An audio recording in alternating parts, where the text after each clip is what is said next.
Hello मेरे प्यारे बच्चों, आप सभी ने NIOS में एडमिशन लिया है।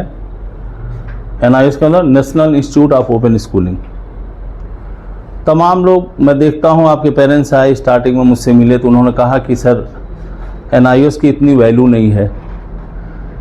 सामान्यतः लोग चर्चा करते हैं तो वहाँ पर आपको देखेंगे CBSE में पढ़ने वाले बच्चों की उनको बड़ी वेटेज दिया जाता है, उनको देखने का नज़रिया अलग होता है और NIOS के बच्चों को देखने का अलग नज़रिया होता है। आज मैं आप लोगों को इस जो गलतफहमी है इसको मैं बाहर निकालना चाहता हूँ।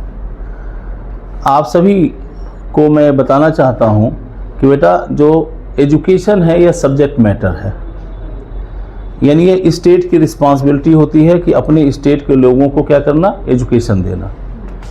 इसी कारण जितने भी स्टेट हैं, चाहे उत्तर प्रदेश देख लो, बिहार देखो, महाराष्ट्र देख लो, उत्तराखंड देख लो, हरियाणा देखो, पंजाब देखो, जितने भी स्टेट हैं आपके देश के, सभी स्टेट के अपने बोर्ड हैं।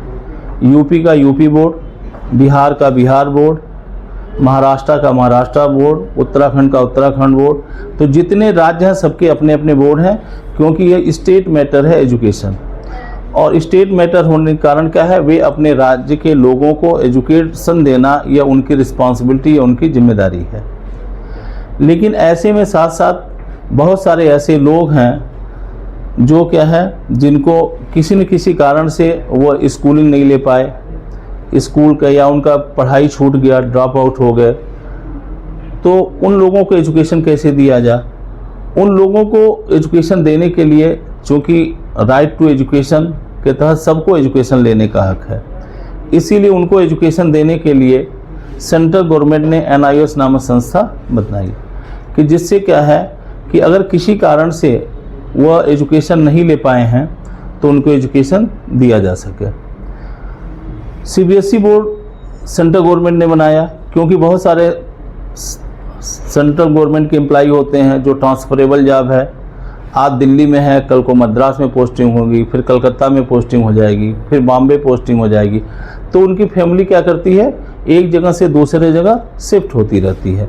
ऐसे में उनको बच्चों को एजुकेशन कैसे दिया जा सकता है। अलग अलग स्टेट में जाएंगे, अलग अलग स्टेट की जो है अगर एजुकेशन के पैटर्न को अपनाएंगे तो उनके लिए उस एजुकेशन के पैटर्न को अपनाना संभव नहीं है। ऐसे में क्या उस बच्चों के ग्रोथ पर क्या उसका एडवर्स इफेक्ट पड़ेगा। और जितने भी लोग होते हैं वो सभी लोग क्या अपने बच्चों के लिए ही क्या करते हैं, जॉब करते हैं, अपनी फैमिली के लिए, अपनी फैमिली को बेहतर बनाने के लिए।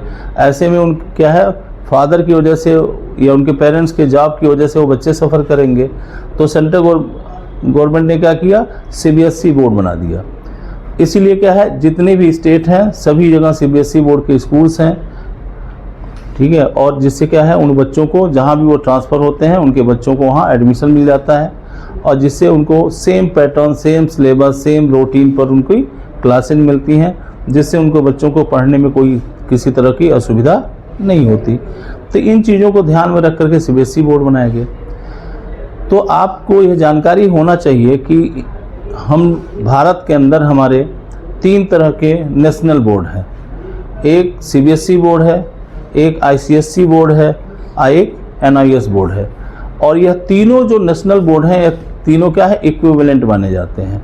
इसीलिए यह सोचना कि NIOS के स्टूडेंट होने के कारण, ठीक है, इसकी वैल्यू कम है, यह आप अपने दिमाग से बिल्कुल भ्रम निकाल दीजिए। यह सारे एजुकेशन जो भी भारत देश के अंदर जो भी एजुकेशन दिया जा रहा है, इसकी वैल्यू उतनी ही है, उतनी ही है, बराबर है, कहीं कम नहीं है। सिर्फ और सिर्फ ज़रूरत है आपको अच्छी नॉलेज लेने की, आपके अंदर वह ज्ञान अधिक से अधिक जब होगा तो, क्योंकि कंपटीशन का ज़माना है, किसी भी कंपटीशन में जाएंगे, जो 12th पास बच्चे, एलिजिबिलिटी अगर क्राइटेरिया 12th पास है तो वे सारे बच्चे उस एग्ज़ाम में अपीयर होंगे, चाहे वो NIOS के हों, चाहे यूपी बोर्ड के हों, चाहे CBSE बोर्ड के हों, चाहे ICSE बोर्ड के हों। आप NIOS बोर्ड के विद्यार्थी होने के कारण ऐसा नहीं होगा कि आपको उस फॉर्म भरने से आपको रोक दिया जाए या आपको एग्ज़ाम बैठने से, अपीयर होने से आपको रोक दिया जाए। इसलिए अपने मन में किसी भी तरह के आपको शंका रखने की ज़रूरत नहीं है कि NIOS बोर्ड की वैल्यू कम है। सिर्फ NIOS बोर्ड ने आपको एक प्लेटफॉर्म दिया है। किसी कारण से आपकी पढ़ाई अगर ब्रेक हो गई थी, रेगुलर आप नहीं स्कूल में पढ़ पाए, किसी कारण से आपकी पढ़ाई छूट गई, तो NIOS बोर्ड ने आपको वह अपॉर्चुनिटी दी है कि आप दोबारा से अपनी एजुकेशन की जर्नी को स्टार्ट कर सकें।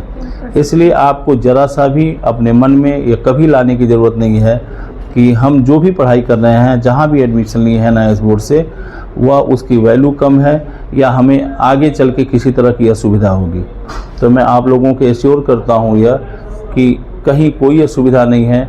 आप मन लगा के पढ़ें, पूरे तन्मयता के साथ दिल लगा के पढ़ें, मेहनत से पढ़ें, और आप जब बेहतर पढ़ेंगे तो आप जो जितने भी एजुकेशन अलग अलग जगहों से ले रहे हैं, आप उनके ही तरह आप किसी भी कॉम्पिटिटिव एग्ज़ाम में बैठ सकते हैं, एग्ज़ाम दे सकते हैं, और आप किसी पद के लिए, किसी पोस्ट के लिए, किसी भी कोर्स के लिए आप पूरी तरह एलिजिबल है। बहुत बहुत धन्यवाद। अगली तमाम चीज़ों की जानकारी के साथ फिर मैं आपके सामने उपस्थित होऊंगा। आपके मन में किसी भी संदेह हो, कोई भी डाउट्स हो, आप मुझे ज़रूर बताइएगा। मैं आपके सारे संदेश हल है। बहुत बहुत धन्यवाद। अगली तमाम चीज़ों की जानकारी के साथ फिर मैं आपके सामने उपस्थित होऊंगा। आपके मन में किसी भी संदेह हो, कोई भी डाउट्स हो, आप मुझे ज़रूर बताइएगा। मैं आपके सारे संदेह को दूर करने का प्रयास करूंगा। बहुत बहुत धन्यवाद।